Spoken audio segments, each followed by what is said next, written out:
Right now on Morning News Now, disturbing new details in that fiery attack on a march for Israeli hostages in Colorado.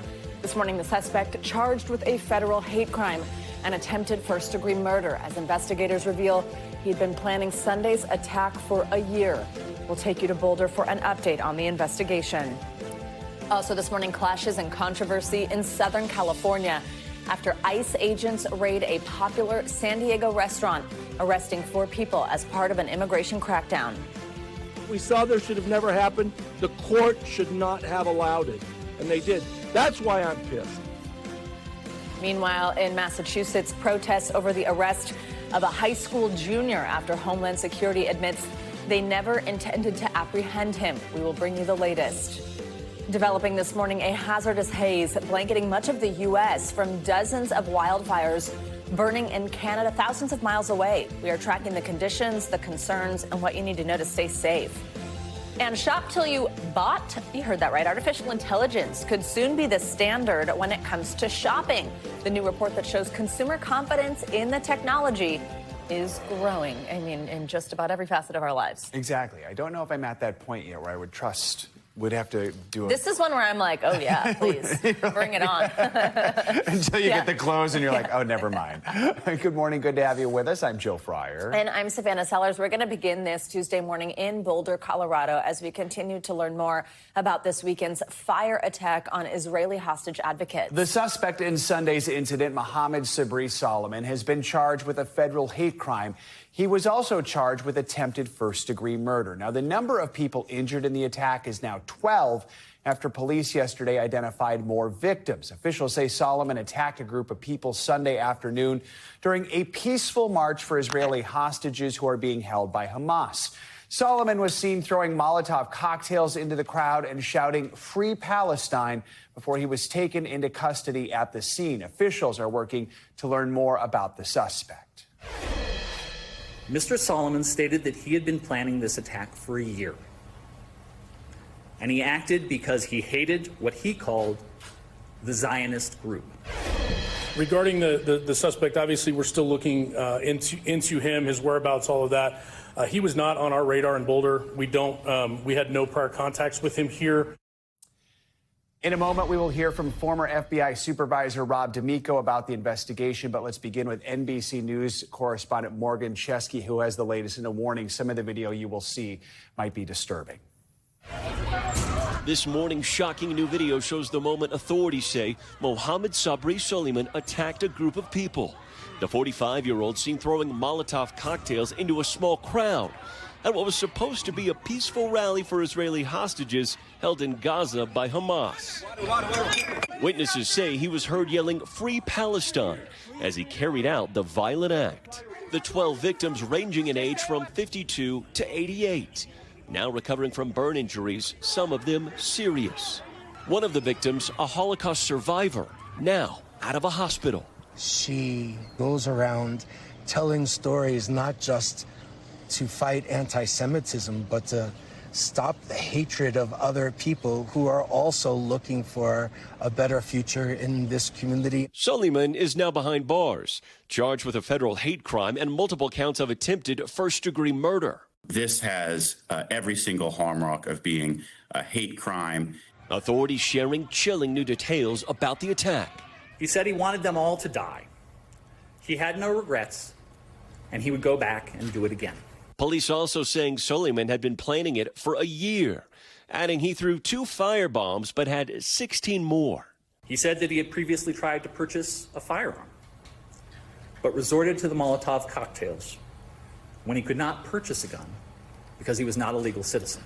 Investigators say he also told them he posed as a gardener to get as close as possible to the group. Homeland Security says Solomon has been living in the U.S. illegally since his visa expired in February of 2023 with a pending asylum case. President Trump blaming his predecessor on Truth Social, writing, "He came in through Biden's ridiculous open border policy, which has hurt our country so badly. He must go out under Trump policy."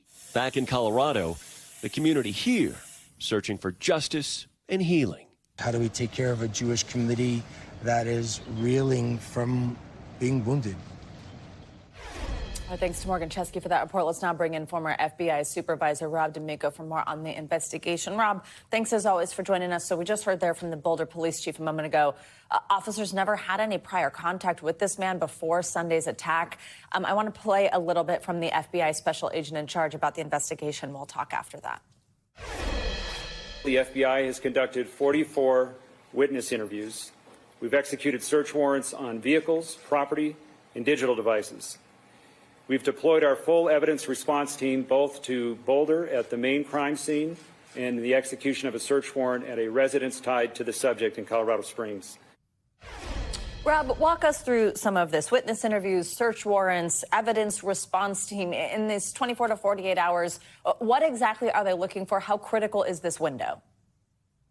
Well, the key with the witnesses is you want to get what they saw as soon as you can talk to them. As soon as they're able to, they're going to recall the most. They may recall some later, but you're going to establish a bond with the victims and the witnesses so that they can feel free to talk to you later on when they remember other things. Because there's a whole series of how you remember traumatic events like this. You'll remember something in the beginning, and then even a couple months later, even later, you may remember other things, and you're going to go to the FBI agents that talk to you.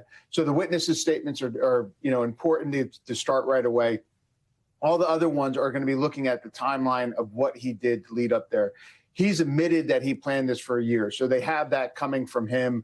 He now has a lawyer, so he may not talk to the police anymore. But those statements give the FBI kind of a starting point of where to start looking. The search warrants that are coming out, you're going to be looking for electronic devices. And as you said, though, he wasn't on the radar. He was planning this in his head for over a year or about a year. And he probably wasn't talking to anyone about his intentions. He may have been getting more material off the internet, and his Google searches and all his search history on his phone and his laptop, if he has one, are going to be important to understand what he was looking at up until that time. They will be looking to see if he did communicate with anyone, even maybe someone back in Egypt or something like that. Did anyone provide any assistance? You may talk and see yellow flags, but probably no red flags coming up of his intent. Rob, it's interesting. The federal complaint points out that Solomon told investigators he had planned the attack for a year, that he looked up videos on how to make Molotov cocktails on YouTube. The fact that he's being so forthcoming with investigators, obviously this makes a huge difference in the investigation. Is this surprising to you at all? A little bit, but I think it goes with his intent that he would do it again, and he wanted them all to die. He has no remorse at all. He wants to do this again. And I think I've seen hatred like this over in the Middle East when I was in Iraq and Afghanistan, and that was between Sunnis and Shias. It was, the same religious of different sects. So when you get to this point that they still want to do it, even after they saw the horrible things that happened, and he's just sad that he didn't kill more, is really kind of intent. Like, he didn't care who he told of his plans to do this. So it's something the U.S. hasn't been as familiar with. Like I said, I've seen it overseas, but we're now starting to see it, obviously, since October 7th. And it's a second attack where someone's had a year to plan for it, because the one in D.C. said the same thing. Rob D'Amico, we always appreciate your expertise. Thanks for being with us this morning. A community's response to the Trump administration's crackdown on immigration is going viral. A crowd of protesters confronted ICE agents head-on during a raid. Comes as NBC News learns a top Trump aide is demanding that agents increase the number of daily migrant arrests. NBC News correspondent Liz Kreutz reports. Shame! Shame! Shame! Shame! Viral video showing the chaos. You guys need to stand back. Protesters confronting ICE agents after a surprise raid on a popular Italian restaurant in San Diego. Agents setting off what appeared to be flashbang grenades to disperse crowds around their vehicle. This witness asked not to be identified, fearing retribution. This isn't freedom. This is fascism. DHS saying the devices allowed agents to leave as safely as possible and that officers were executing search warrants for violations of hiring and harboring illegal aliens, arresting 4 subjects illegally in the U.S. It comes as NBC News has learned top Trump aide Stephen Miller held a meeting screaming at ICE officials to arrest more undocumented immigrants, according to 2 sources who spoke with attendees. Miller setting a new quota of 3,000 arrests per day to include more than just migrants with criminal records. President Trump says he's keeping his campaign pledge to reverse Biden's border policies. They were pouring into our country by the millions, but we're moving them out. In Massachusetts, ICE officials announcing the arrest of nearly 1,500 undocumented immigrants last month, including some convicted of murder and child rape. These are not immigrants. They are criminals. But there were protests after an 18-year-old high school junior was arrested on his way to volleyball practice. DHS says they never intended to apprehend him, but discovered he was in the U.S. illegally while looking for his father. Liz Kreutz, NBC News. Well, in Istanbul, it's back to the drawing board after a second round of peace talks between Ukraine and Russia ended yesterday with few results. Both countries said they agreed to release more prisoners of war and return the bodies of more than 12,000 fallen soldiers. But a wider ceasefire deal to bring an end to the years-long war was not reached. And as peace talks stall, attacks from both countries, they're only intensifying. Russia bombarded Ukraine with nearly 500 drones on Sunday in one of the biggest drone and missile attacks of the war. And that same day, Ukraine executed an extraordinary attack on a Russian airbase. Ukrainian officials say that attack, it was called Spiderweb, took more than a year to coordinate and used drones that were hidden in transport containers to destroy Russian air bombers. NBC's Ellison Barber has more on how drones like the ones used in this attack are redefining the Ukraine war. This is the POV of a Ukrainian drone closing in on Russian military aircrafts and torching them. In Ukraine's most daring attack yet of the war, some 117 drones destroyed 41 warplanes worth billions of dollars. It's the latest in what has become a brutal war from above, each side launching drones at the other.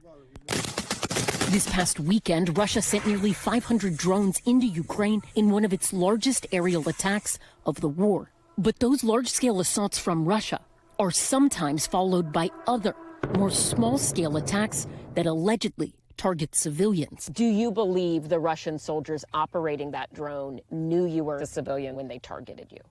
Yes, they knew I was a civilian. 23-year-old Anastasia told us. This is her on the streets of Kherson in Ukraine as a drone moves in. The footage posted by a Russian military blogger and verified by NBC News. Anastasia says she felt something bounce off her thigh and then the explosion on the asphalt. Seriously injured and covered in blood, she kept biking and took cover under a bridge. Blood was coming from my neck, she says. As she screamed for help, she lost consciousness. In a report exclusively obtained by NBC News, Human Rights Watch says Anastasia's case is one of at least 45 deliberate drone attacks they've documented on civilians and civilian objects carried out by Russian forces between June and December of 2024. Do you think this is a new era of warfare? Belkis Ville is an associate director at Human Rights Watch. Is the first time really in the history of warfare that a warring party can carry out attacks with such deadly precision, specifically to target civilians. This rendering from Human Rights Watch shows just how easily munitions can be strapped to a hobby drone, turning it into a deadly weapon. A significant problem and significant challenge. Robert Lee is a senior fellow at the Foreign Policy Research Institute, and one of his specialties is drones on the battlefield.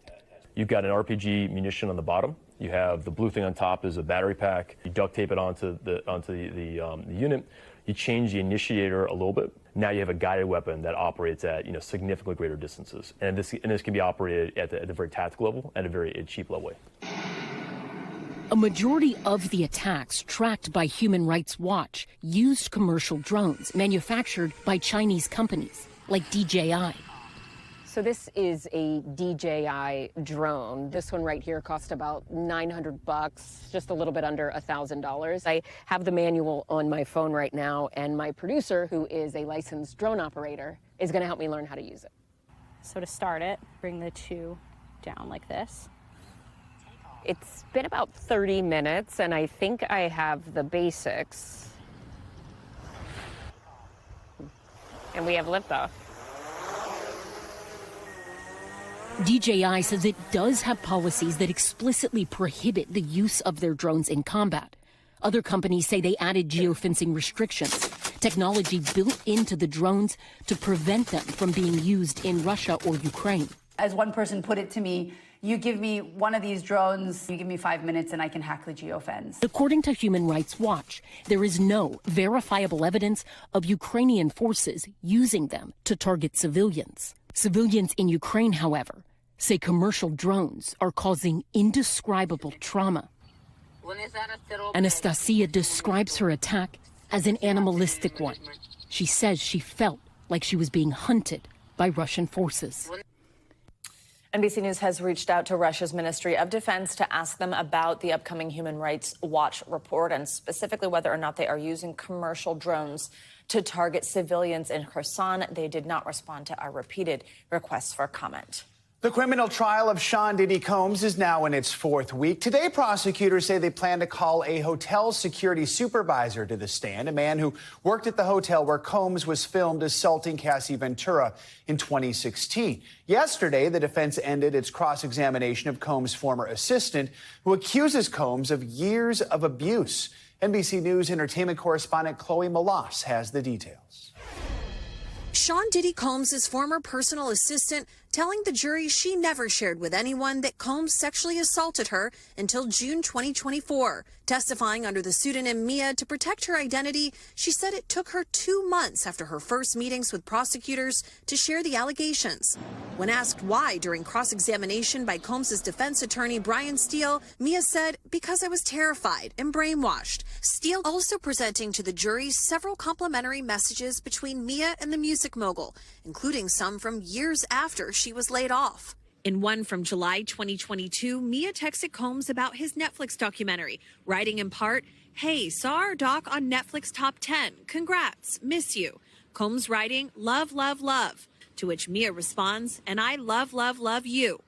Combs has pleaded not guilty to all charges. Outside court, I spoke with Rich Parker, a college friend of Combs. The character of the person that I know is someone that was jovial, loved music. More support for Combs coming from an unlikely source. One of his longtime rivals, record label founder Suge Knight, who is currently serving a 28-year prison sentence for manslaughter. Knight telling CNN, "If he do tell his truth, he really will walk." So we're expecting several other witnesses on the stand this week, which could include a forensic video expert that's going to really be analyzing that 2016 surveillance footage of Cassie Ventura being brutally beaten by Combs at a Los Angeles hotel. Back to you. All right, Chloe, thank you. Well, dozens of wildfires continue to burn out of control across Canada. Some of the worst fires are burning in the center of the country and are forcing thousands of people to evacuate their homes. Now, smoke from those fires is drifting across the border to the U.S., even reaching all the way down to the south. NBC News correspondent Priya Shrithar is in Atlanta, where the smoke is starting to settle. She joins us with the latest. Priya, good morning. I mean, just an amazing thing if you think about it, from Canada all the way down to Atlanta. Tell us what we know about the fires right now, if they're any closer to getting some of these under control up in Canada first. Hey, Savannah. Yeah, this situation has just been unrelenting. We've been hearing about these fires for days now. At one point, there were 106 wildfires burning simultaneously across central Canada, mainly in Manitoba and Saskatchewan, that resulted in 17,000 people being evacuated. Many parts of this country, extremely rural areas, Indigenous folks that are living in many of the places where these wildfires are burning, which even prompted the Canadian Armed Forces to assist with some of those evacuations. And now, tragically, we've learned that 2 people in Canada, in Manitoba specifically, have died as a result of this fire. And unfortunately, it seems as though the weather conditions are actually creating a situation where it's not really giving the firefighters who are battling this from both the ground and the air much of a reprieve. It's been extremely dry. They are getting a little bit of help overnight when the temperatures have been dipping, but it's really been an all hands on deck situation. They've asked for assistance from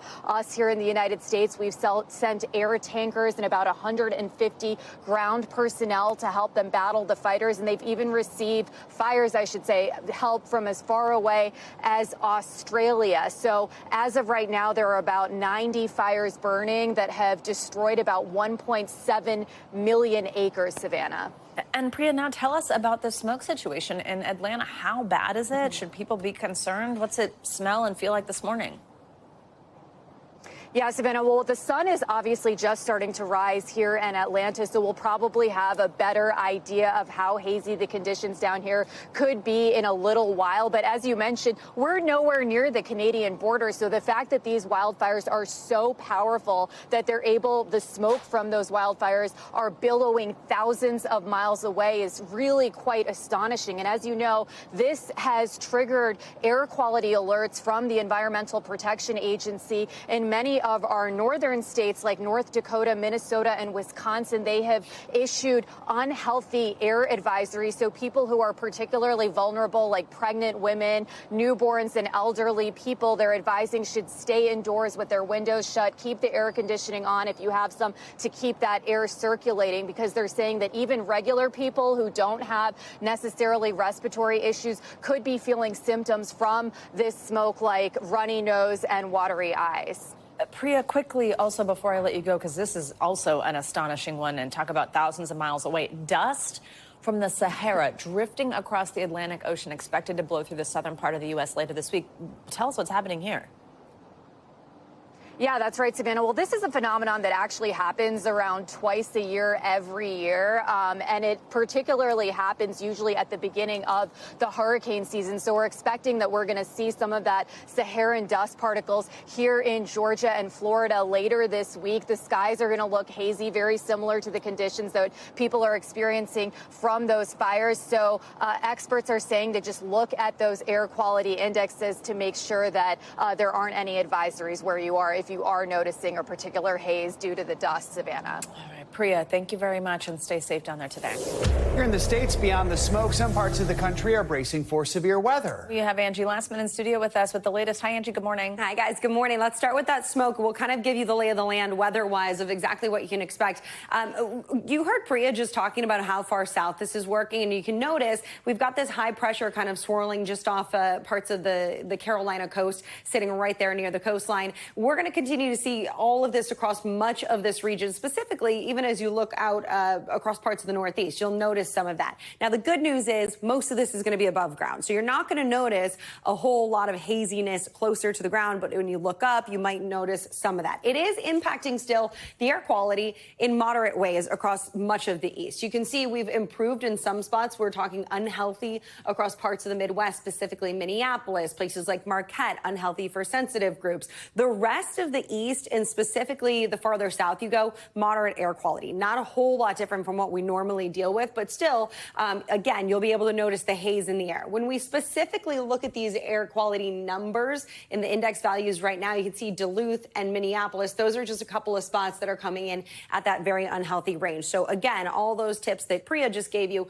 those are specifically some spots that you're really going to want to take that into consideration. Now, looking at the big picture of your temperature forecast, boy, what a difference it makes for your location today. We've got upper 80s in Chicago. We're running way above normal in Columbus, as well as Syracuse. We hit the 90s today in Memphis. And just back to the west, where we've got this front, it's going to leave us with some colder conditions. So we've got 70s in Wichita, Rapid City, ending up just into the 60s. And that front is also sparking up some of these thunderstorms. Those are mainly focused across parts of the middle of the country today.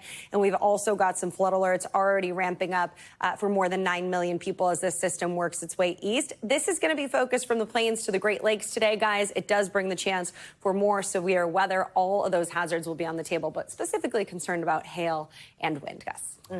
Thank you, Angie. Appreciate it. Thank you. Much more to come here on Morning News Now. Later this hour, a close call for a surfer off the California coast as a shark takes a big bite out of his board. It's just the latest in a string of shark scares as summer approaches. What you should know before you dive in. Up first, though, after the break, more fear and awe with Mother Nature on full display. We will take you to Sicily, where evacuations are underway after the eruption of Mount Etna. Stay with us. We are back with a look at Europe's largest active volcano, Mount Etna. It's on the Italian island of Sicily, and it erupted yesterday with some of the most intense explosions of recent years. Huge plumes of smoke and ash were sent flying thousands of feet into the air, and then people were seen fleeing the area in the immediate aftermath. NBC News International correspondent Molly Hunter has our details. At the top of Europe's most active volcano, the terrifying rumbling sound of explosions sent this tour group scrambling. This is called touching the impossible, this Mount Etna tour guide says, racing his group to safety. We're 2 steps away. Look at this. The mushroom cloud behind them ballooning above Sicily's highest peak. The column of smoke shooting more than 20,000 feet in the air, sending smoke, ash, and rock for miles. Keith and Kristen Neswinder from outside Philadelphia took a Mount Etna tour and witnessed the massive eruption 30 miles away from Taormina. And as we were talking, it began erupting again. Whoa, I can see it. It's going up. Yeah. It's going right now. Yeah. I mean, this morning was the most astounding thing I've ever seen in my life. And the most powerful eruption this Italian island has seen in more than a decade. Molly Hunter, NBC News, London. Let's keep this conversation going now with Sean Wilsey. He's a professor of geology from the College of Southern Idaho. Professor, good to have you with us. Thanks for joining us. Talk to us a little about just the sheer scale and scope of this eruption and how it compares with previous eruptions we've seen at Mount Etna. Yeah, so this eruption actually is pretty typical for Etna, although a lot of times we see a little bit smaller ones. What made this one notable was, of course, the large ash eruption that went along with it. But Etna is very active. It's the most active volcano in Europe, and it produced what we call Strombolian activity and this pyroclastic flow that we saw come down the side of it. It was pretty small pyroclastic flow in the world of pyroclastic flows, but definitely for those that were up on the summit and on the flanks of the volcano, it was cause for alarm. So I'm not familiar with the world of pyroclastic flows. If you can explain to us, what is that exactly? And just how dangerous is it? Should people in the area be concerned? Yeah, sure. So a pyroclastic flow is a hot avalanche of ash, rock, debris coming down the sides of a volcano. It's produced by explosive characteristics of the eruption when you get expansion. So it's very hot. It can move up to speeds of over 100 miles an hour in some cases. But generally, with volcanoes like Etna, it's going to be pretty confined to the summit area, the flanks of the volcano, and that's about it. On bigger volcanoes, more explosive ones like, Mount St. Helens or something like that, it can extend well beyond the base of the volcano out for a few miles. But Etna's not as explosive as some of those other types of volcanoes, and so pyroclastic flows are mainly a hazard to the volcano area itself. Which is good to hear. Obviously, you can see tourists understandably a little shaken by this. For those who might be interested, is there a way to safely visit and watch an erupting volcano like Mount Etna like this? Yeah, it's one of the most visited volcanoes around. So generally, it's a pretty tourist-friendly type of volcano. They do have guides there, so I recommend people go with guides who know the volcano well. They have access to the data and know some of the safety parameters there. But generally, when it's not producing ash and it's just sort of spitting out little clots of lava near the summit, people can get quite close and see that, especially at night when you see the incandescence. But it is something you should be aware of. It is, can be a dangerous volcano. But for the most part, it just produces these lava fountains and occasionally, like we saw yesterday, these more explosive eruptions. All right. Professor Sean Wilsey, thank you for your time this morning. We appreciate it. Fascinating. Yep. Thanks so much.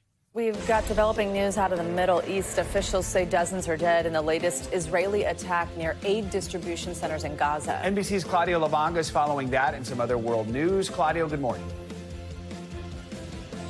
Joe, Savannah, good morning. Well, that's right. According to health officials and witnesses, at least 27 people were killed after Israeli forces allegedly opened fire at a crowd moving towards an aid distribution center in Rafah, Gaza, on Sunday. Now, this is one of several incidents over the last few days.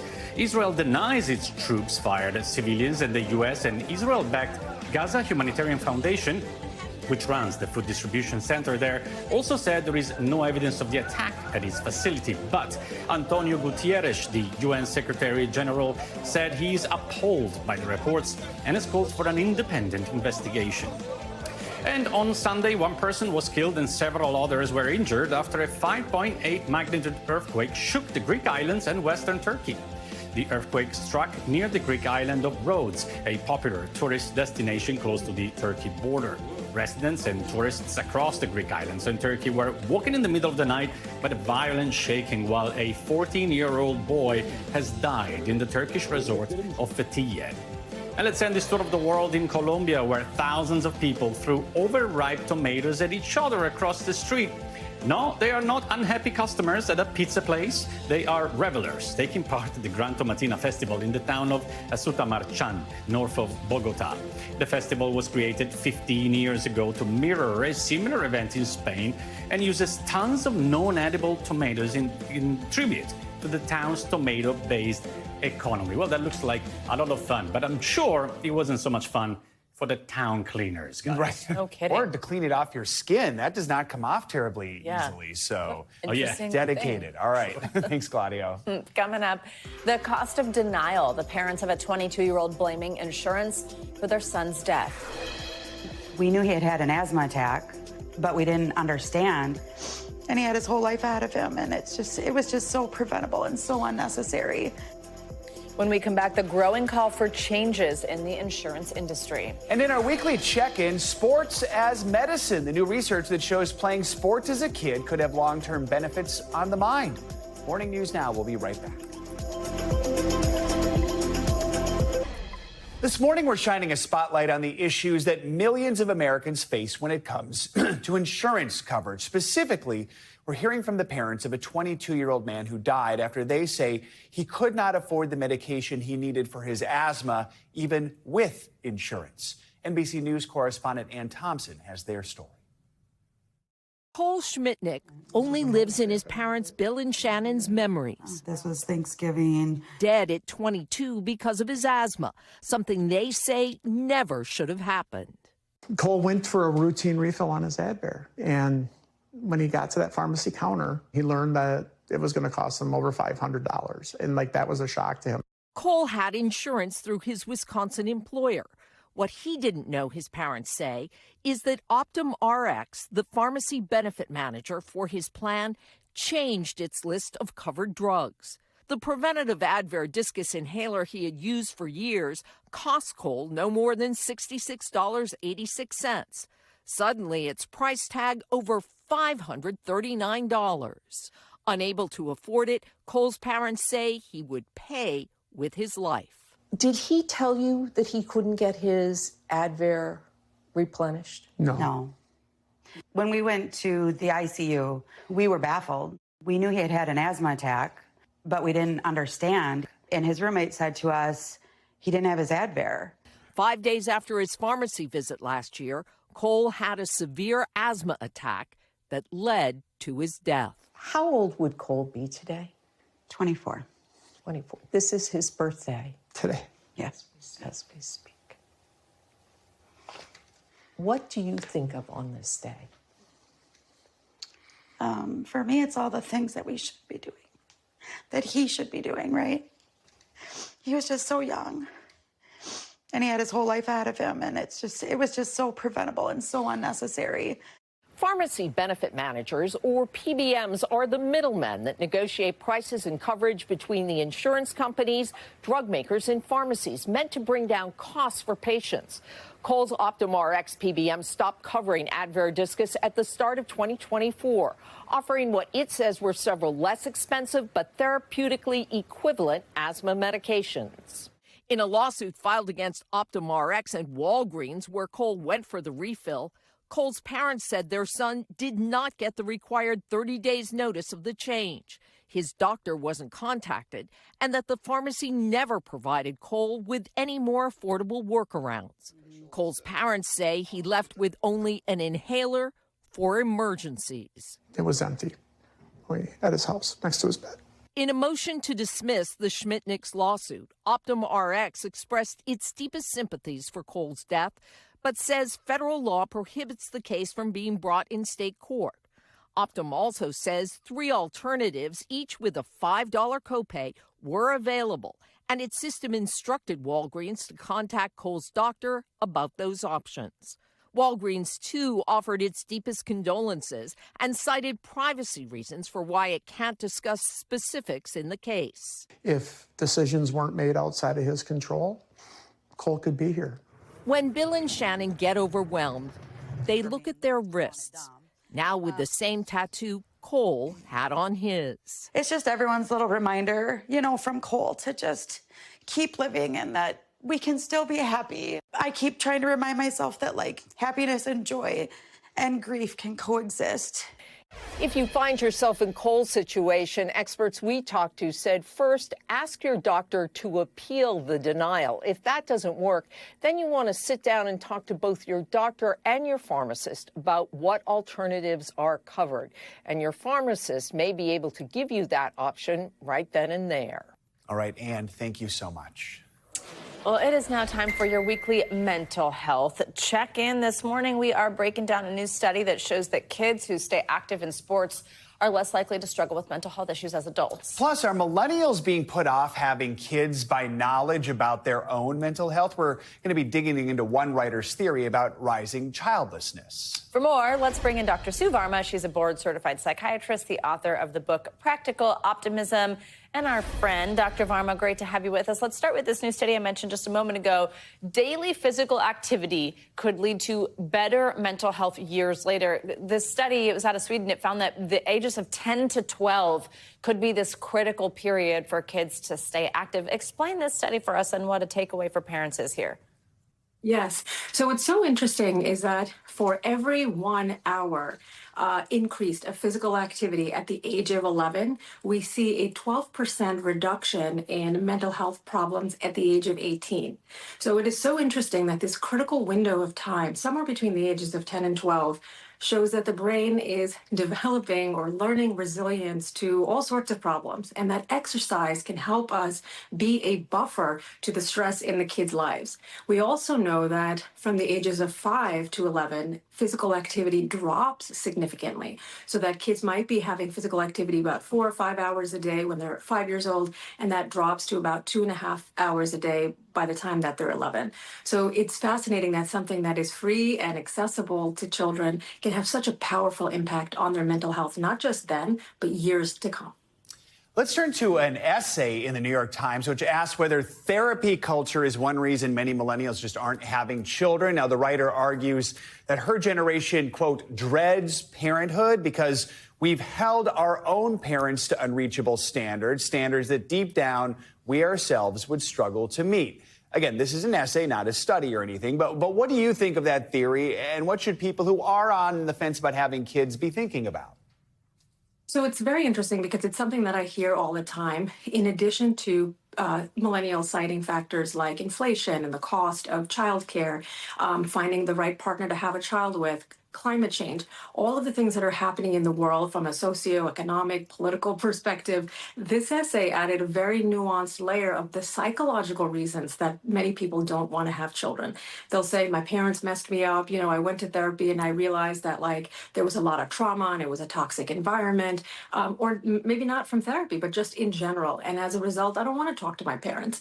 So what this essay brought to light is that the definition of what's considered toxicity has expanded, and that we're just saying that a lot of bad behavior is unacceptable, and as a result, we don't want to have kids. So it is very eye-opening. Therapy is super important. It's not the reason, but a lot of times it can give us awareness and insight into the past and how that might project onto the future. It's such a conversation with people around my age about having kids or not right now. It's quite interesting. Dr. Varma, finally, let's talk about this one's sort of interesting. People might relate weigh-ins at the doctor. You go in, you get on the scale. They can sometimes make, a routine checkup, maybe your annual physical, stressful.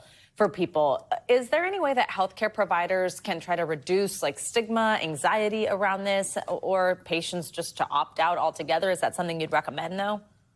Yes, I do think that patients should have the choice. I have so many patients who say, I don't really need to be weighed in. Why is this necessary other than causing shame and stigma? And it's very interesting that a vast majority of people, maybe even 90% of folks, may not necessarily need this depending on what the reason for the check-in is. Look, under the age of 18, children absolutely need to have the weight and height checked. We want to make sure that they're on the growth curve and they're developing properly. Pregnant people we absolutely need to weigh them. But everybody else, we have to ask ourselves, is this causing a distraction in what the appointment is for? If somebody's there to discuss pain or digestive issues or mental health issues, is it causing a delay in getting diagnostic treatment and awareness? And is a person putting off treatment or seeing the doctor because they're so afraid of what they might find out? It's an interesting one. Dr. Varma, thank you very much. Always great to have you. Thank you so much. Coming up, it could be the future of shopping. Yeah, more people say they trust AI to shop for them. We'll talk about the technology and any concerns next on Morning News Now. We are back with growing concern over potential shark attacks as summer really starts to heat up. It comes after a surfer at one California beach reported a harrowing close call. Listen to this. A shark bit his surfboard while he was paddling in the water. But scientists still say shark attacks in that part of California are pretty rare, with only about 2 per year. NBC News correspondent George Solis has more. A death-defying shark encounter leading to the temporary closure of a California beach. It's awfully quiet at Montero State Beach just outside San Francisco after surfer Jens Heller's too close for comfort encounter with a shark and how his board met with the business end of those teeth. I looked back and then saw this big mouth just grabbing onto my board, and then it bit, I guess, here, and then also on this side you can see the mouth here. The fear of sharks amping up as beach lovers start to hit the sand. Nobody wants to swim in waters that have sharks in it. It's your biggest fear right here. State park officials warning the public to stay vigilant as more early sightings are reported. But not everyone is as afraid. They actually bring life to our oceans. Just last week, endurance swimmer Lewis Pugh became the first person to circumnavigate the waters around Martha's Vineyard over 12 days, the island where the movie Jaws was filmed. The film turning 50 years old this summer, giving every shark encounter a little extra bite. But Pugh's goal, to see them less as cold-blooded killers and hopes to protect shark populations. The University of Florida, which tracks shark attacks, reported that last year, unprovoked shark attacks plummeted to 47 worldwide, with 4 deaths. It's estimated humans kill millions of sharks each year. Last month, Alabama's governor signing Lulu's law, inspired by shark attack survivor Lulu Gribben. The teen successfully petitioning the state for a new shark attack alert warning system after losing her hand and leg. Back in California, beachgoers shocked by other massive marine life too. On the same day as the shark attack, a dead whale washed up ashore on the same beach. At least 6 whales have died in the area in just the last week or so, unusually high. The cause of at least 3 probably vessel strikes, the others still a mystery to authorities. As for this latest shark attack, Heller aware of just how lucky he was. I'm paddling so hard and I'm not moving. What is happening? And the thought of this shark will just if it wants to get me, it can get me. But Heller says he's eager to get back out on the water. George Solis, NBC News. Let's get to what's making headlines on Wall Street this morning. Chinese e-commerce giant Temu is actually seeing a major slash in customers from America. CNBC's Silvana Henao has that and other money news for us. Hi, Silvana. Good morning. Savannah, Joe, good morning to you. Yeah, so Temu has seen a big drop in the number of U.S. users after the Trump administration closed that so-called de minimis loophole last month. That allowed Chinese companies to ship cheaper packages to the U.S. duty-free. Now, data from research firm Sensor Tower says daily U.S. users fell nearly 60% in May. Temu decided to cut ad spending and shift fulfillment of its orders closer to shoppers. Temu hasn't commented. Meta aims to allow brands to fully create and target ads using its AI tools by the end of next year. The Wall Street Journal reports a brand could provide a product image and a budget, and Meta's AI would generate the ad and determine how to target it on social media. Meta also plans to let advertisers personalize ads so users see different versions of the ad in real time. And Wendy's is celebrating a fellow Buckeye State resident's big birthday with free Frosties. The fast food chain, which was founded in Ohio, is observing the Goodyear Blimp's 100th anniversary today with an exclusive deal on its app. It's only redeemable through midnight local time at participating locations nationwide. And to get that free Frosty, you just have to buy one menu item with the Wendy's Rewards app. You know, I have to admit, I was at an event recently and the Goodyear blimp was flying overhead. And I was like, that is so cool. Like when you actually see it in person. It really is so cool. Yeah, it is. It's so big. And it actually moves very fast when it's like, it's pretty crazy. Anyway, thank you. All right, this morning we're getting a closer look at just how comfortable some consumers are getting with artificial intelligence. Yeah, a new global study from the professional services and consulting company Accenture published this morning shows that 75% of people are open to an AI agent shopping and making purchases on their behalf. Now, 1 in 10 consumers say generative AI is their single most trusted source for what to buy. Joining us now for more on this report is the global consumer industries lead at Accenture, Oliver Wright. Good to have you with us, Oliver. So just to put these findings into context, this survey looked at 18,000 people in 14 countries, found nearly a third of active Gen AI users say they trust the tool completely. So walk us through first why you decided to conduct this study and the most surprising thing you learned.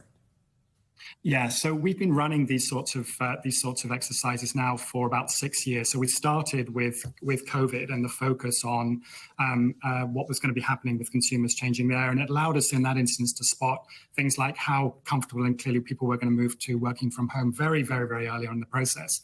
And in this one, the subtext was we were clear that there was a difference in the way in which people were going to actually engage with this technology, which is very different from the way in which, for example, they've gone through search in the past. So, you know, if we think about the evolution of moving from Google search to using Amazon to using TikTok, etc., it's very clear that this technology is different. And we thought it was going to be different, and the research has proved that at scale. Oliver, as AI technology continues to rapidly develop, you know, in so many different industries, impacting so many industries, there seems to be almost more concern than confidence around AI tools when it comes to like using them at work or in schools. I know a lot of parents are worried about their children interfacing with it. Why do you think it is that when it comes to shopping and spending, people seem to trust it more? Yeah, it's interesting because the thing that's most noticeable about this latest phase of technology is that what we've seen in the data very, very early on is this emotional engagement with the technology. I suspect very few of your listeners your viewers would think about Google having an emotional attachment with something like Google. This is very different, and clearly what consumers are saying is they see this as a thing to form very rich emotional reactions to. So we've got almost 90% of people are looking to use it that are active users that are looking to use it for social development advice, for solving problems they may be having with relationships with others or for personal development. And that idea of it moving into that, over a third of people describing it as a good friend. So it's that emotional connection, that level of trust, which is then translating it into people being comfortable using it to buy. We only have like 30 seconds here, but just how could this change the way people shop? Yeah. So I think that what we're thinking is it's going to cause the biggest change in what and where people buy because of this idea of it being emerging very rapidly as a most trusted source. So already 1 in 10 are saying it is the most trusted source. We've got about a third of people who are saying that it's vying in-store recommendations and friends and family already. So it's clearly going to move the landscape massively. All right. Oliver Wright, thanks for your time this morning. Fascinating study. We appreciate your time. Companies better get on board, it seems like. Coming up, she was in the right place at the right time. When we come back, we'll introduce you to an off-duty school nurse who helped rescue a man who had fallen 20 feet down a waterfall. This is Morning News Now.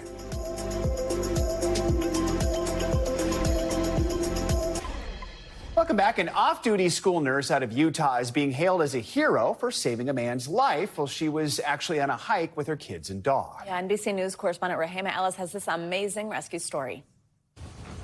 It was a frightful end to a day of hiking after a 64-year-old grandfather fell 20 feet down a Utah waterfall. I looked over and I didn't even know what I was looking at first. It took me a second to register that it was a body. But luckily for this hiker, Ashley Anderson, a school nurse, was also hiking with her 2 kids and her dogs and did what she was trained to do. I kind of think that I did what anyone would do. Honestly, I don't feel like I did anything like more heroic or more incredible. She heard friends yell for help. Once on the scene, she realized they had to move the man from the cold water that was covering him. She quickly began first aid while getting help from other hikers. We need something to put on his head to help with the bleeding. And this guy rips off his shirt and throws it at me.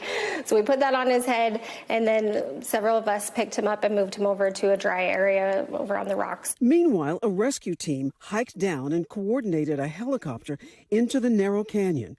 Rescuers dropping down into a tight space before hoisting the conscious man to safety. There had to have been angels or somebody helping him. That day, a miraculous rescue, guided by a nurse and a group of guardian angels.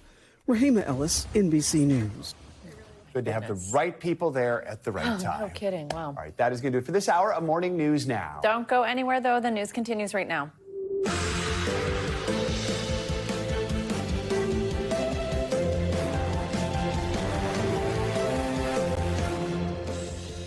Good morning. Thanks for being with us this Tuesday. I'm Savannah Sellers. I'm Joe Fryer. Right now on Morning News Now, troubling details on that violent rally attack in Colorado. Authorities charging the 45-year-old suspect with a federal hate crime and attempted murder as they reveal chilling new information about his past. We will take you to Boulder in just a moment. Also this morning, an escalating war of words between 2 of the world's largest economies. Tensions between China and the U.S. putting last month's trade truce under threat. We've got the latest with those fresh levies on American steel imports set to hit the books tomorrow. Plus, we're brewing up some more good news for all you coffee connoisseurs out there. How that daily cup of Joe could keep you looking fresh even as you age. And later in the hour, time to turn back the culinary clock. We're taking a look back at some classic restaurant chains serving up a side of nostalgia to get hungry diners back through their doors. Oh, I think I spot a Rainforest Cafe. That does take me back. That does take you back, Yeah. in those giant menus. All right. Let's begin this hour with the investigation into that attack in Colorado at a march in support of Israeli hostages who are being held by Hamas. Now, Mohammed Sabri Solomon has now been charged with a federal hate crime and attempted murder in the incident. Officials say he had planned the attack for a year and looked up videos on how to make Molotov cocktails. 12 people were injured in Sunday's attack, and we continue to learn more about the suspect and what led to this incident. NBC News correspondent Morgan Chesky has the latest on the investigation and a warning: some of the video you're about to see is disturbing. Yeah, here in Boulder, you can see flowers now replace crime scene tape where the site of this violent attack took place Sunday. And in 24 hours, we've not only learned the sole person authorities say is responsible, but also disturbing new details as to how authorities say Mohammed Solomon, a 45-year-old Egyptian national, planned and then executed this violent attack on rally-goers that showed up to this popular outdoor mall every Sunday to show support for the Israeli hostages still being held in Gaza. He had a chance to speak to authorities who say that Solomon admitted that he would do this attack again if he could, and that he wanted to kill all Zionists, adding that he sought out this group specifically for their pro-Israel viewpoints and planned this attack over the past year, leaving a phone and a journal behind in his Colorado Springs home before making the trip to Boulder on Sunday, where he purchased the tools he would later turn into violent weapons, making Molotov cocktails from glass wine bottles, and then purchasing a gardening weed backpack that he filled with gasoline to then spray victims as needed. He also added that he sprayed himself with gasoline, admitting to authorities that he planned on taking his own life as part of this attack. That, of course, did not happen. He is due back in court on Thursday. He's already been charged with a federal hate crime and a litany of state charges as well. No word from him publicly. Only what we're learning now is through court documents. However, we do anticipate to hear from authorities later today. We'll send it back to you. All right, Morgan, thank you. In economic news, President Trump is pushing forward with his trade war despite ongoing legal battles aimed at curtailing his tariffs. Tomorrow, a new 50% tariff on steel and aluminum imports is set to come into effect. All this is as the president pushes to advance that major spending bill. NBC News senior business correspondent Christine Romans joins us with all the latest here. Hi, Christine. Good morning. Good morning. You know, China is just one of many key relationships in question right now. We're in a critical period with the president's trade agenda. You know, the clock is ticking on hundreds of deals that need to be worked out before that pause on even steeper tariffs expires next month. This morning, President Trump pushing on two of his top priorities, urging Republicans to pass his major spending bill and forging ahead with his multi-front trade war. The president late Monday posting online that without the ability to counter tariffs from other nations, our country doesn't have even a small chance of economic survival. And yesterday, the White House asking multiple courts to keep the strict tariffs against many U.S. trading partners in place amid legal battles that may end up in the Supreme Court. And the president's latest round on steel set to go into effect tomorrow that analysts say will drive up prices for metal used to make housing, cars, appliances, and more.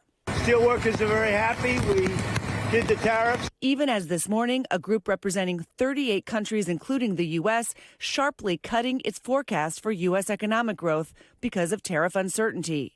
As Trump manages international talks on the tariffs, he's also facing delicate negotiations here at home over his signature spending bill. Some Republican senators threatening to hold up the so-called big, beautiful bill because it adds to the debt. It's just not a conservative thing to do, and I've told them I can't support the bill if they're together. And as Democrats say Americans will lose Medicaid coverage, the bill's supporters pressed.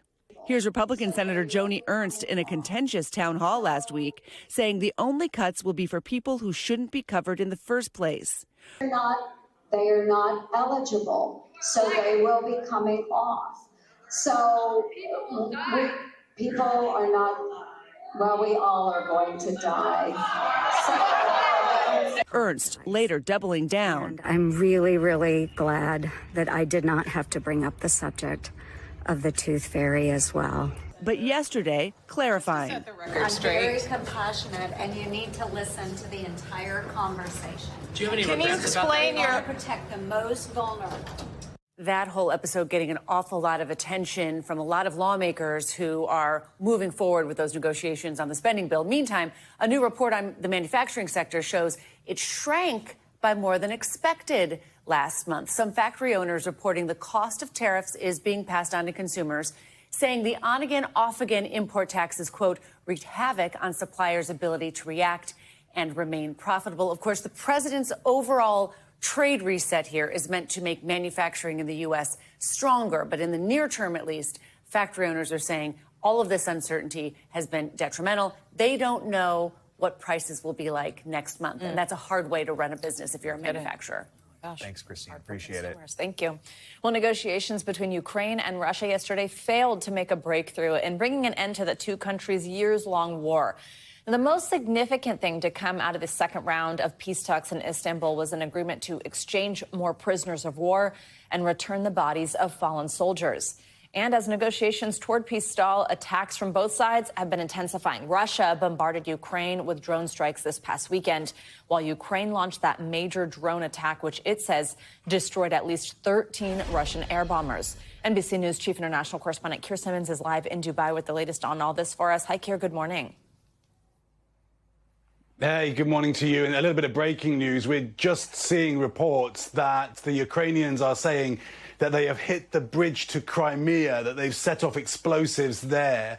The Ukrainian security services saying around 1,000 kilograms of explosives were set off on the bridge's pillars. It doesn't appear to have, if you like, brought the bridge down, with the Ukrainians saying that they have done damage and the bridge does appear to be closed. Meanwhile, the former Russian president, Dmitry Medvedev, vowing this morning retaliation is inevitable for the drone strikes on Sunday that destroyed or damaged Russian warplanes.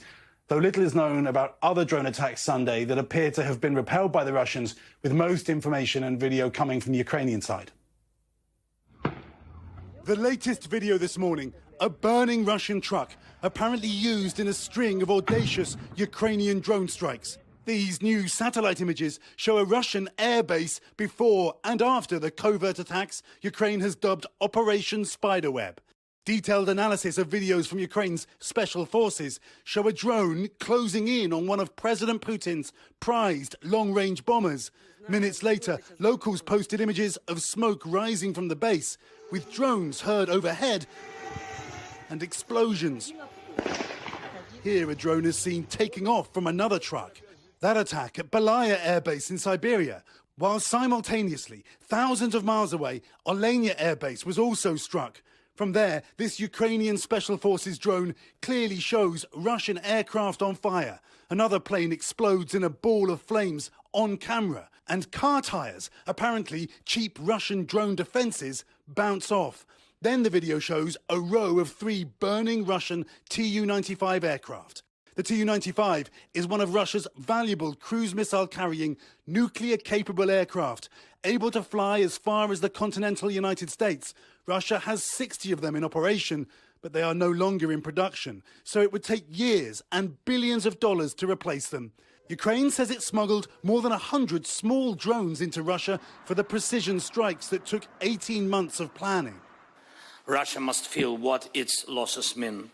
That is what will push it toward diplomacy. But this morning, a list of Russian demands published by the state news agency TASS suggests the Kremlin is in no mood to compromise. They include Russia acquiring more Ukrainian territory, Ukraine disarming, and a comprehensive removal of all sanctions. And Savannah, those Russian demands emerged from talks yesterday that ended without a ceasefire, and overnight more strikes on both sides, in particular, left a number of Ukrainians dead. One Western official, Savannah, with knowledge of the negotiations, with this chilling quote, telling NBC News the Russians will try to kill their way to the end of this war. Savannah? Kier, thank you very much. Week 7 is underway in Karen Read's much-watched murder retrial. Read's legal team called 3 witnesses on Monday in the first full week of defense testimony. Among the witnesses called, a childhood friend of former state trooper Michael Proctor, a doctor, and a former Canton cop. NBC News senior legal correspondent Laura Jarrett has the details. Hey there, guys. Good morning. A flurry of witnesses on the stand turning combative at times. The defense team says Karen Read has been wrongly accused and has been trying to build a case of police misconduct. That theory, a way to offer the jury reasonable doubt, of course, but their witness backfired quickly with a surprising accusation of her own against Read's defense attorney. Good morning. She could have been a crucial witness for Karen Read's defense. I don't know why I'm here. But instead, former Canton Patrol Officer Kelly Dever tangling with Read's attorney, who called her to the stand. You have no idea why you're here? Dever appearing to distance herself from previous statements she made, suggesting fellow officers possibly tampered with Read's SUV. I'm telling you, I did not see anything. Read, who is on trial again for second-degree murder, accused of hitting her then-boyfriend, police officer John O'Keefe, with her car, causing him to hit his head and die in the snow. But her defense team says she was framed by police. Have you ever heard of something called the blue wall of silence? Objection. Sustained. Dever directly accusing Read's attorney of pressuring her to shape her testimony to fit his narrative of police misconduct. Did you understand my question? Yes, I did. You threatened to charge me with perjury during our phone call prior to the first trial if I didn't lie on the stand. Read pushing back at that suggestion outside of court. We subpoenaed her to testify to what she told other authorities and just wanted her to be as honest with us as she was with them. Jurors also heard how some members of law enforcement talked about Read in text messages after she came under scrutiny for O'Keefe's death. I'm not really comfortable reading these. Do I have to say these words out loud? The judge allowing the defense to call Jonathan Diamandis, a longtime friend of Michael Proctor, the former lead investigator on Read's case, later fired for misconduct after his texts about Read came to light. Diamandis asked to confirm what Proctor wrote in their group chats. She's a whack job, and then uses the C word to describe. Is that accurate? That's accurate. He then says, yeah, she's a babe, Are those the words that he wrote? Those are the words. Now, as for today, the defense team's expert in dog bites is expected back on the stand as they try to offer a possible alternative explanation for John O'Keefe's death, pointing to specific abrasions on his arm. That doctor expected to face continued cross-examination today. Back to you guys. Laura, thank you. Well, now let's get to some hopeful news for travelers this morning. The FAA says a critical runway at troubled Newark Airport is reopening after being shut down for repair work and construction. And that should help address the hours-long delays out of that airport in recent months. NBC News senior correspondent Tom Costello, of course, covers aviation for us, and he's got more on this. Yeah, good day. We could see improvement at Newark Airport right away because this runway is now open for departures. Eventually, it will reopen for runway arrivals as well. Bottom line is because this has been out of commission for a month for maintenance and upgrades, we've seen delays of 4, 8, even 12 hours. Now this runway is reopening 13 days ahead of schedule, and that means Newark can start ramping up the flights yet again. United 1040, wind calm, runway 22 right of whiskey, clear for takeoff. United 239, Newark Tower, good morning, you're number 2, the wind's calm, runway 22 left, clear to land. At one of the nation's busiest airports, things are starting to get back to normal. When runway 4 left closed for 2 months of repairs back on April 15th, Newark simply could not handle its 77 scheduled takeoffs and landings every hour, leading to hours-long delays nationwide and forcing the airlines to cut their flights down to 56 per hour. Now Newark is reopening runway 4 left 13 days ahead of schedule and just in time for the summer rush at a critical East Coast hub. It took around-the-clock work. The plan, ramp up to 68 flights per hour. But Newark has also struggled with radio and radar outages at the Philadelphia Radar Control Center that handles Newark airspace. 3 of the 4 radar screens went black, and they had no frequencies. And a shortage of controllers nationwide. The FAA says 6 Newark controllers are on medical leave due to stress. Certifying a new controller for Newark can take up to 18 months. In the meantime, the FAA is training more controllers and adding high-speed fiber lines to improve the radar and radio communications. I always get the question, is it safe to fly? Yes, it's safe to fly. To rebuild passenger confidence, United Airlines, Newark's biggest carrier, says this summer could be the cheapest ever to fly in or out of that airport. So now's the time to book your vacation. If you want to go to Europe or you want to head across the country, now's the time. Yeah, picking up on the point about air traffic control, they're still short some 3,000 to 3,500 controllers nationwide, and it takes 18 months or so to get certified for a new airspace or airport. So it's going to take some time to ramp up and get enough controllers in place. In the meantime, the administration is urging Congress to spend the billions of dollars up front now to upgrade the entire air traffic control system nationwide. If you fast track that, if they get the money up front, it's still going to be probably 3 to 4 years before it's all done and complete. Back to you.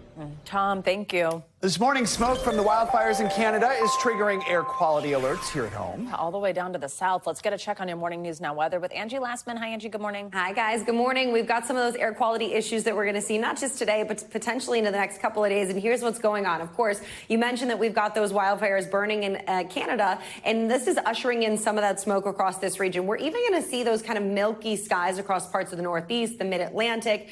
It'll be kind of setting us up for some pretty good sunsets and such. But the bad part of this is that we're going to be dealing with those air quality issues across much of the East. Specifically, parts of the Midwest is where the unhealthiest air is centered. And if you look across places like Wisconsin, Iowa, Minnesota, that's where you see the worst of it. Minneapolis, Duluth, dealing with the very unhealthy status for the air quality right now. And these are the kind of indications that we're going to see later today as well. So keep that in mind.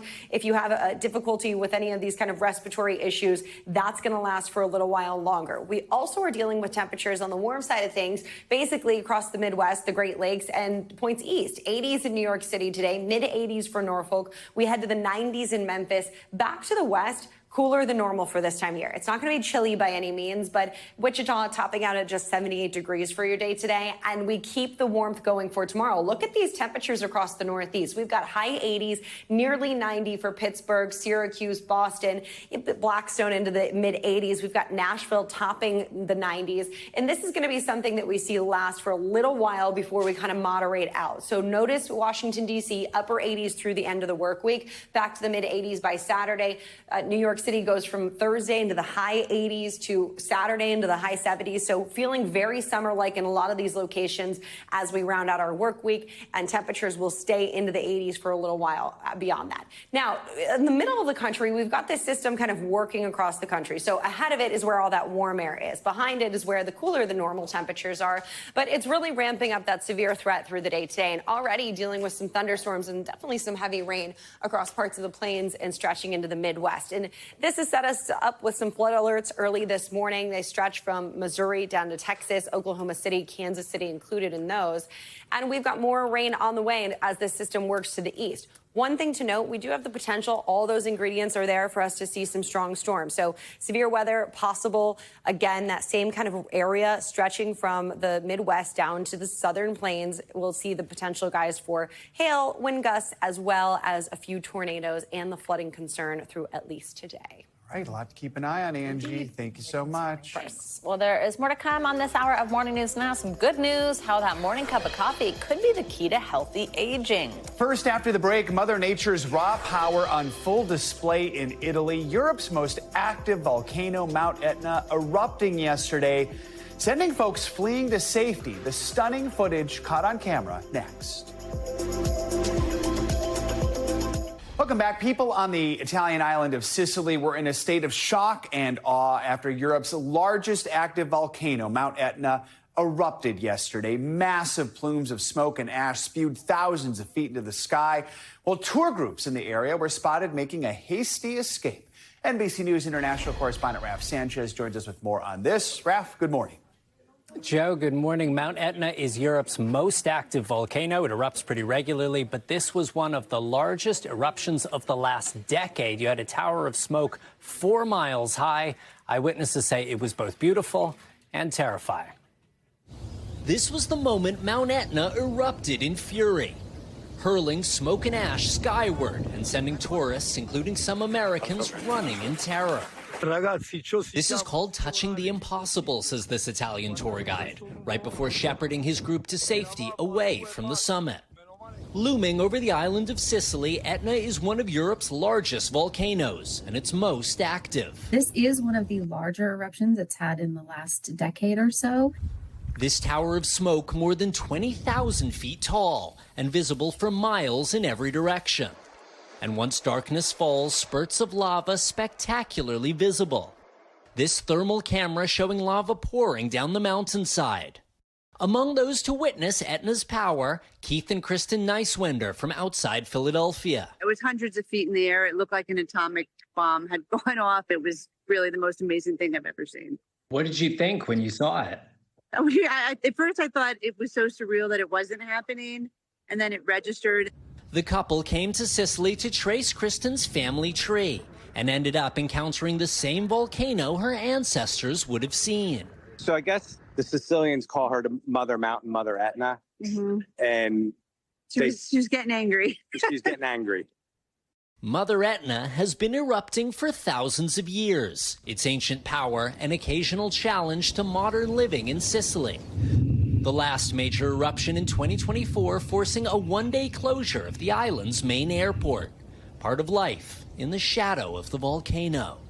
So, Joe, authorities in Sicily are saying the eruption itself has ended. They are still monitoring the lava flow. At this point, there's no indication that the lava has gone beyond a kind of natural containment area up near the top of the summit. So, big picture, authorities are saying airport is still open and it is still safe for tourists to head to Sicily. It's good to hear from many people who want to get there. All right, Raph, thank you so much. We've got some breaking news to bring you this morning. Voting has ended in South Korea's snap presidential election. A joint exit poll, it's from 3 local broadcasters. It shows the opposition Liberal candidate projected to win the contest. Let's get straight to NBC News international correspondent Janice Mackey for air. Janice, good morning. So give us some more detail here. Was this a surprise at all? And tell us about the man who is projected to have won. Savannah, this joint exit poll involving 3 broadcasters was released moments after voting closed and indicate that Democratic Party candidate Lee Jae-myung is projected to win with 51.7% of the vote. Kim Moon-soo of the People Power Party trails with 39.3%. And again, these are exit poll numbers that probably won't be finalized until sometime tomorrow. But voter turnout has been very high, around 76%, to choose a new president and possibly wind down months of political turmoil in South Korea. He has been riding a wave of political anger. He lost the last presidential election by a very thin margin to Yoon Suk-yeol, whose spectacular fall from power is, of course, the reason this snap election is happening. Janice, this, of course, as you just mentioned, it comes after this turmoil in the country. Tell us more detail there about how we got to this point. It was exactly 6 months ago to the day that Yoon Suk-yeol made that brief and disastrous bid for martial law when the army stormed the National Assembly building. And outrage in South Korea against Yoon and his party has been overwhelming ever since. And he was already a very unpopular leader. Yoon was impeached by Parliament. Then in April, the courts barred him from office. And remember the video that went viral the night the army took control of the politician who was scaling the wall of the Parliament to get back inside to vote down Yoon's martial law? That was Lee Jae-myung. Janice, what kind of challenges will a new leader here in South Korea face? Well, his path to the presidency isn't without obstacles. He faces lawsuits, investigations for corruption, allegations of abusing power. So Yoon's crisis being bigger is what created the opportunity for Yi to pursue the job. But with his party's majority, he could actually be in a better position to negotiate with the Trump administration over tariffs and security arrangements. But on the domestic side, he's going to struggle with all the other challenges facing South Korea, including the economy, which is sputtering, and political polarization that is so deep that on the campaign trail, Yi would address crowds only from behind bulletproof glass because there have been so many threats made against him. But even still, that has not deterred him, and he campaigned on this idea that he was going to be the only candidate who could ensure that martial law would never happen again. Savannah? All right, Janice, thank you very much. Coming up, a little morning boost for all you coffee connoisseurs out there. After the break, how a simple cup or 2 of Joe might actually help you age healthier. We'll break down the science behind some new research next. We're back now with the latest in the ongoing debate over transgender athletes competing in high school sports. A new rule in California says that for every medal a trans student wins, another medal may be awarded to a, quote, biological female. That rule was seen in action for the first time this weekend when a transgender athlete took first place in 2 track and field events. NBC's David Noriega has the details. These podiums at the high school track and field state championships in California, unlike any in the state's history. Not only because the first place winner for both high jump and triple jump, A.B. Hernandez, is transgender, but because she is sharing that top spot with competitors she technically outperformed. A.B. Hernandez. It's the result of a first-of-its-kind rule change from the California Interscholastic Federation, or CIF, which allows, quote, biological female athletes to compete and potentially earn the same medal that a trans athlete wins. The CIF has not specified how it defines biological female. Hernandez shared the top spot in triple jump with an athlete who trailed her by just over half a meter, and in high jump with 2 athletes who matched her 5'7" best, but each had a failed attempt. Just nervous right now, state finals, back here again. Ahead of the competition, the 16-year-old Hernandez commenting on the pressure and criticism that comes with competing as a trans girl. I'm just so secure in who I am, and I just know that no one's going to break me. Y'all tried, but I'm still here and I'm not going anywhere. Hernandez's mother celebrating her win on Instagram, writing in a statement, quote, watching you rise above months of being targeted, misunderstood, and judged, not by peers but by adults who should have known better, has left me in awe of your strength. The CIF announced the new policy ahead of the competition, anticipating Hernandez's participation, which has drawn protests in the state and beyond. I'm here to save my daughter's future. The CIF saying in a statement it, quote, values all of our student athletes and will continue to uphold our mission of providing students with the opportunity to belong, connect, and compete while complying with California law. Earlier this week, President Trump warned in a post on Truth Social that he would pull federal funding from California if Hernandez competed in the state finals. The war on women's sports is over. Referencing this executive order he signed in February, which stipulates the federal government will, quote, rescind all funds from educational programs that deprive women and girls of fair athletic opportunities. The Department of Justice this week also announcing it would investigate the CIF and Hernandez's school district to determine if they violated federal sex discrimination laws. California Governor Gavin Newsom previously called trans athlete participation in sports unfair. I revere sports, and so the issue of fairness is completely legit. His office releasing a statement that says, in part, quote, CIF's pilot is a reasonable, respectful way to navigate a complex issue without compromising competitive fairness. Adding that the number of active transgender athletes in the state is estimated to be in the single digits. David Noriega, NBC News. Staying with LGBTQ plus issues, as Pride Month events get underway in the U.S., there is growing concern around the safety and security of this year's festivities. Now, the World Pride event is taking place right now in Washington, D.C. Started May 17th, but is really ramping up this weekend with a couple big concerts and a parade in the nation's capital. So far, attendance at this year's World Pride has fallen short of what was initially expected. Many international LGBTQ plus organizations decided not to travel to the U.S. for the event, citing a tense and unsafe political climate.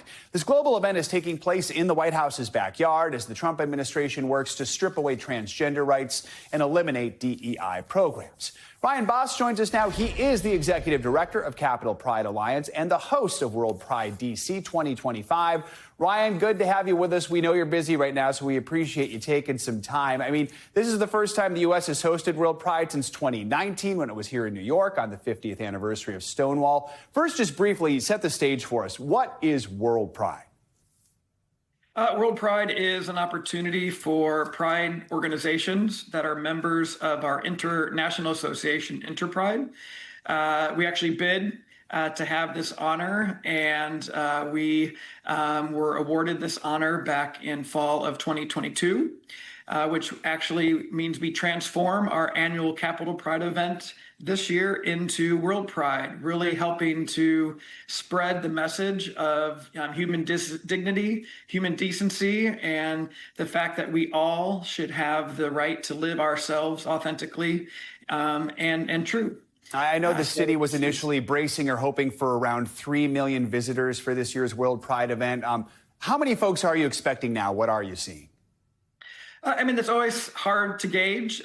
We definitely still expect over a couple million folks visiting D.C. for the festivities, again, that you mentioned, started back on May 17th with our Trans Pride events. We've also had D.C. Black Pride, Latinx Pride, API Pride, Youth Pride, Silver Pride, Military Pride, so many Pride events so far, and all of them have been full, very well attended, and the energy and excitement and the urgency and importance of folks showing up this year is very evident and important.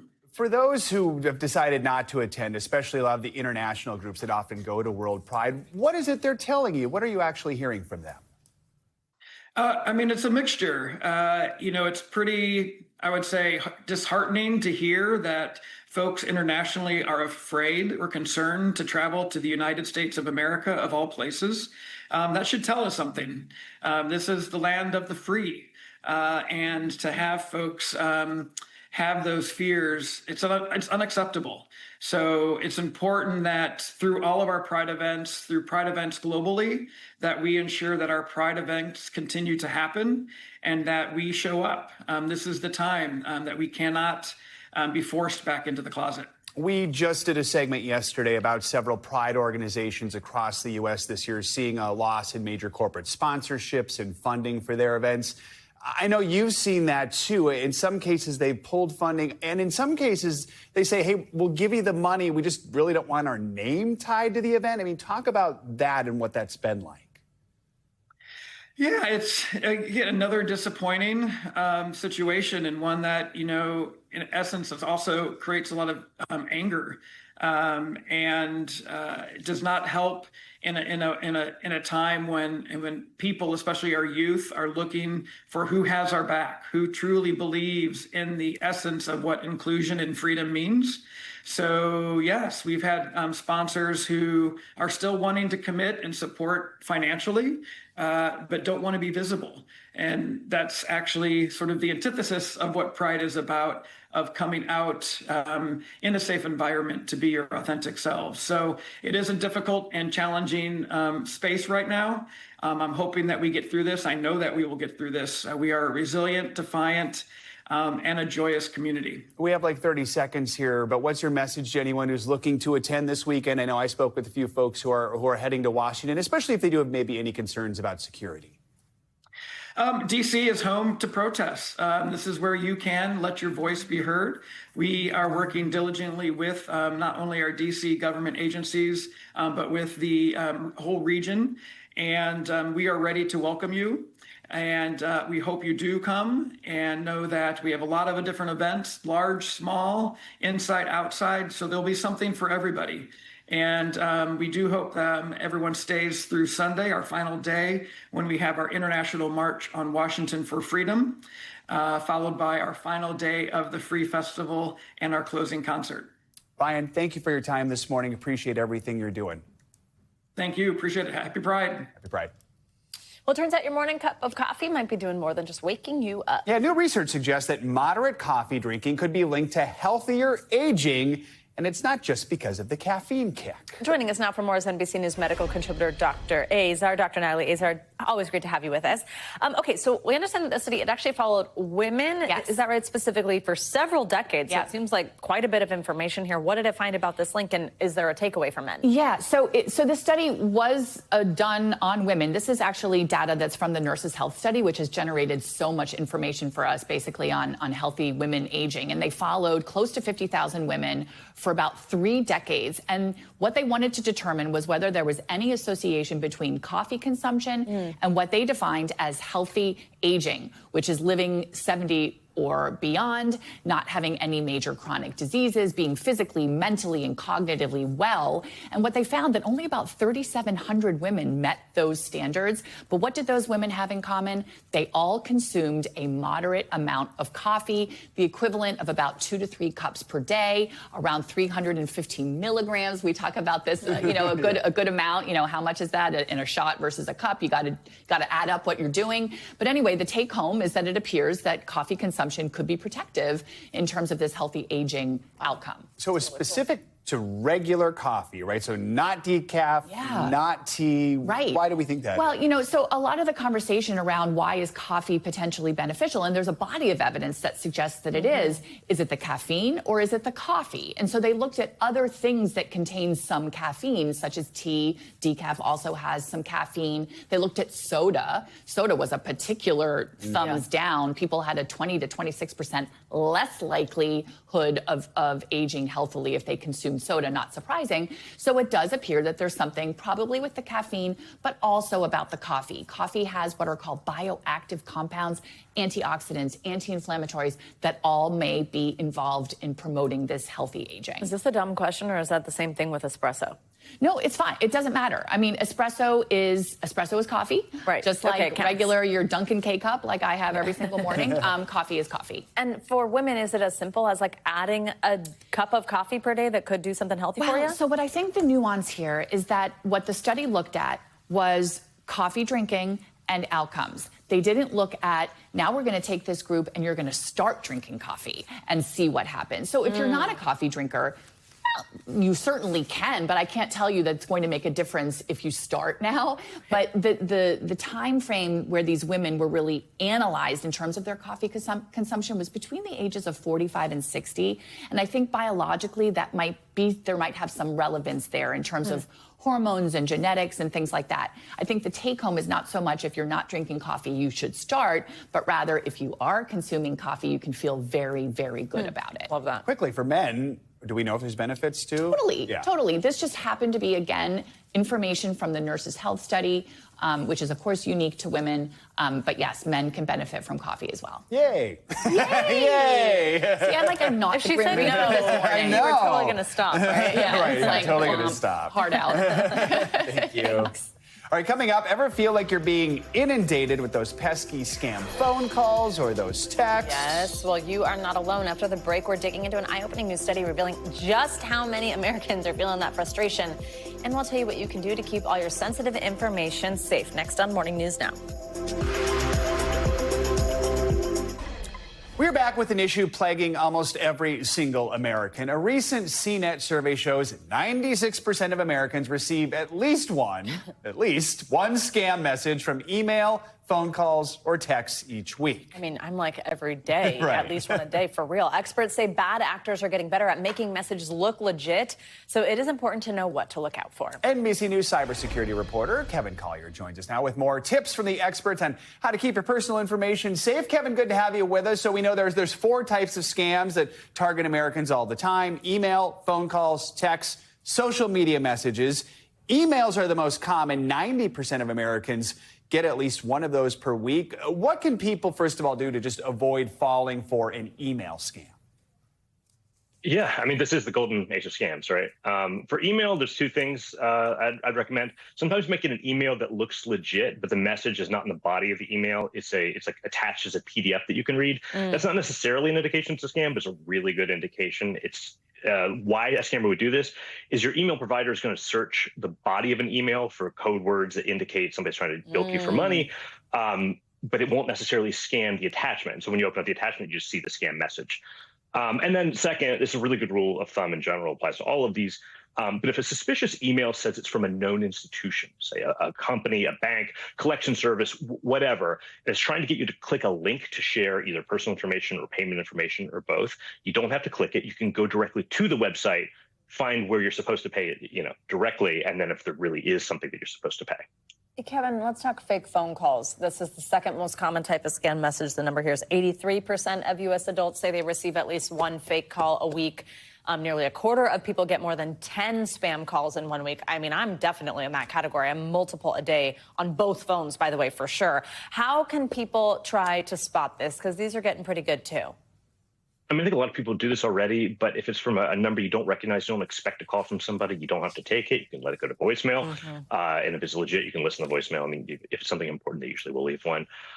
There's one thing in particular I want to flag with phone calls, the so-called grandparent scam. That's where you get a call and you hear someone who, it sounds like your kid or your grandkid is under duress. A kidnapper says they have them, or maybe it's a cop who says they've been arrested or a lawyer needs to bail them out or something like that. It's a really common established, well, not really common, but it's a common established scam. The goal is to get your adrenaline pumping. Oh boy, emergency with my family. So you're not thinking as clearly, and they want you to wire money. Maybe it's bail money, maybe it's ransom money. It's very rare that this is a real thing. So you take a deep breath, you think logically about it. If it's a police station that's calling you, you ask, wait, what police station is this? I'm going to call you right back. If it's a kidnapper, well, you should call the police. If you are speaking with your kid, your grandkid, and they sound like they're under duress, you can say, well, maybe, what did we talk about last week, over dinner or something like that? Because it could be a scammer impersonating your kid. It could be AI, which is weird to think about, but it is a real scam. All right, Kevin, good to have you with us. Some good advice there. Appreciate your reporting on this one. Yeah, very interesting. Well, let's get you some money news. This morning, Disney is laying off hundreds of workers across its company. CNBC's Savannah now has that and some other Wall Street headlines. Savannah, good morning. Hey, Joe. Hey, Savannah. Good morning to you. Yeah, so Disney is reportedly laying off several hundred employees in corporate finance, as well as film and TV production. And Variety first reporting the news, saying the layoffs affect multiple teams around the world. Disney also laid off just under 200 people in the ABC News Group and Disney Entertainment Networks in March. Now, it's the latest move by media companies to restructure as viewers shift from cable TV to streaming platforms. Meanwhile, Google is losing access to PayPal. Android Authority reports Google will stop supporting the payment method and automatically delete linked PayPal accounts on June 13th. Now you'll have to manually add a credit or debit card or bank account information if you want to keep using the app. Google notes it will still accept PayPal-branded debit cards. And the hottest trend this summer may be waiting for travel deals. That's right. Reuters says Americans are scaling back plans or waiting to book only if the price is right. Airlines are facing a 10% drop in summer bookings. That's despite lower fares. Now, hotel bookings are flat or down from last year as economic concerns fuel a pullback in spending. A weaker dollar is also driving up the cost of traveling overseas. Hospitality experts say you may start to find deals such as a free night as hotels look to fill vacant rooms, guys. Playing a little roulette with the hotels there. Yeah. Every time I'm in an airport, though, it is just absolutely packed. I know we keep saying it's scaling back, but yeah, we'll see. Thanks, Savannah. Got it. Broadway legend Patti LuPone is apologizing for some drama off the stage. In recent days, she's faced calls to be banned from this weekend's Tony Awards. That's because she made controversial comments about two fellow actors in an interview with The New Yorker magazine. NBC News correspondent Yasmin Masugian has more. Nice to see you, Patti. Broadway legend Patti LuPone doing something she says she's never done before in her career, apologizing. Patti, looking right here. The three-time Tony winner saying sorry on Instagram. For comments made in this New Yorker interview last week, she took aim at fellow actresses Keisha Lewis and Audra McDonald. You were in pain. That pain led you here. Regarding Lewis, who won a Tony for her supporting role in the hit Hell's Kitchen, LuPone is quoted as saying, "Don't call yourself a vet," expletive. Referencing this video Lewis posted about LuPone's behavior on Broadway in 2024. I'd like to offer a couple of thoughtful questions for veterans such as yourself and including myself. After LuPone reportedly asked for the sound design of Hell's Kitchen to be adjusted because it was, quote, too loud while she was performing in the roommate next door. Comments like these can be seen as racial microaggressions, which have a real impact on both artists and audiences. LuPone also taking issue with McDonald, who showed support for Lewis's 2024 video, telling The New Yorker that's typical of Audra. She's not a friend. McDonald became the most nominated performer in Broadway history this year while playing Mama Rose in the latest revival of Gypsy, a role LuPone won a Tony for in 2008. McDonald responding to LuPone's comments about their relationship in an interview with CBS. That's something that you'd have to ask Patti about. You know, I haven't seen her in about 11 years. More than 600 members of the Broadway community signed an open letter calling for LuPone to be uninvited from this year's Tony Awards, which reads in part, quote, "This language is not only degrading and misogynistic, it is a blatant act of racialized disrespect." Patti LuPone is constantly in feuds. She loves to speak her mind. In her apology, LuPone saying she is deeply sorry and that she regrets her flippant and emotional responses. Ending her apology by saying, quote, "I made a mistake. I take full responsibility for it, and I am committed to making this right. Our entire theater community deserves better." Maybe the layer of racism being added to this particular controversy made her, for the first time, look back on what she said and disagree with herself. That was Yasmin Masugian reporting. It'll be interesting to see. I don't know if she was planning to go to the Tonys this weekend. Yeah. If she goes, she is not nominated, but her co-star Mia Farrow is nominated. So whether she would go to show support or not, we're going to have to wait and see. All right, certainly a talker. Coming up, get ready for a blast from the past the next time you go out to eat. When Morning News Now returns, the big restaurant chains turning back time, all to get hungry diners back through their door. Stay with us. That's next. Let's end the hour with a blast from the past. Some restaurant chains are now serving up nostalgia for customers. Yeah, classic chains like Chili's are trying out a new marketing strategy to cook up new business from younger generations. NBC News correspondent Marissa Parra joins us with more on this. Marissa, good morning. Hey guys, good morning. So if any face or image here looks familiar, you might be a 90s kid, or maybe at least you were alive during the 90s. So some of this might be nostalgic for you, might want to come back to relive the nostalgia. But what we wanted to get a sense of, guys, was how our chains, some of which are struggling, luring in a whole new generation of customers that wasn't even old enough to remember any of this. Here's what we found out. Everybody panic! The 90s are back! Don't panic. It's still 2025, but some restaurant chains are betting a blast from the past will help usher in new business. The 90s are back at Chili's with the new $6 Radical Rita. Remember the 90s when everything was colorful and malls were a thing? Maybe you're just old enough to remember this tune. I want my baby back, baby back, baby back. Or maybe that was well before your time. How old are you? 19. Either way, restaurant chains like Chili's want you back. My baby back, baby back, baby back, yeah. But your generation wants the triple dipper. Yeah. He's talking about the piping hot sensation making waves on TikTok. Where's the cheese pull? Oh! As Gen Z and millennials share their epic cheese pulls on social media. There's videos about like going there and to like Chili's, for example, obviously. Like just going there with your friends and like sharing like a triple dipper platter. To explore the strategy of luring in customers new and old, we went into the wilds of the Rainforest Cafe. You guys drove 2 hours, you drove 1 hour, all to be right here. Exactly. All of them hungry for some nostalgia. Given that you were not alive in the 90s, do you feel like you just stepped back in time? Yeah, a lot of the animatronics remind me of old Chuck E. Cheese's. And that's by design. It is easier to fall back to nostalgia, and you may not even have to advertise it. This New York Times report shows how casual dining restaurants keep turning to retro packaging and reboots of dishes from the past to attract younger diners. They have to balance both their main customer base, which is mainly Gen X and baby boomers who are going for consistency. And then you have all these new Gen Z customers who are asking for all sorts of experiential marketing. The strategy of old meets new, already the catch of the day at Red Lobster. One thing that won't be changing, these Cheddar Bay biscuits. We got that right the first time. Welcome back. The once bankrupt seafood chain undergoing a millennial makeover with its new 36-year-old CEO, telling NBC last fall he's laser focused on reeling in the next generation. If you want to have a future, then you need to engage younger guests.